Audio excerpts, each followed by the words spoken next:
د پاکستان او امریکا ترمنځ د خراب اړیکو اصلي علت را روښانه شو. بشپړ راپور په دغه ویډیو کې. سلام وخت مو بخیر، د افغان پلس چینل تازه ویډیو ته ښه راغلاست. په سر کې له تاسو لیدونکو هیله کوم تر څو زموږ چینل سبسکرایب کړئ. له دې سره به تاسو ته موږ ښه خدمات وړاندې کړو.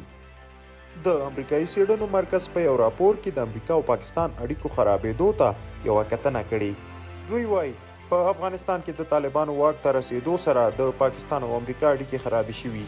د څېړنو دغه مرکز وایي چې د طالبانو بریا له متحده ایالاتو سره د پاکستان اوږدمهاله دوه اړخیزې اړیکې وننګولې چې پایلې به یې جدي وي.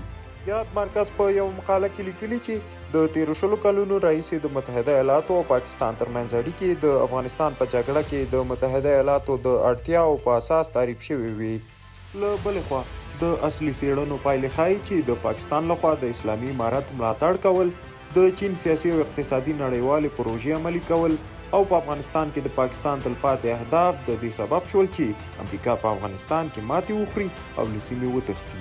نو ځکه اوس امریکا د دې هر څه مقصر پاکستان ګڼي او د دغه هیواد سره یې سیاسي او اقتصادي اختلافات شاید چې ډېر ژر جدي حد ته ورسیږي. د افغانستان د جمهوریت په 20 کلنه دوره کې پاکستان امریکا سره دوه مخي چل او فریب کړی چې امریکا تر وروستۍ ګټې اخیستلو وروسته پاکستان بیخي هیر کړی، ان تر دې چې عمران خان د بایډن د زنګ وهلو هیله لري خو زنګ نه لیدل کیږي. دا په داسې حال کې ده چې د امریکا د خارجه وزارت مرستیال وینډي شرمن ویلي چې امریکا د پاکستان سره پراخه تعلقات جوړول نه غواړي.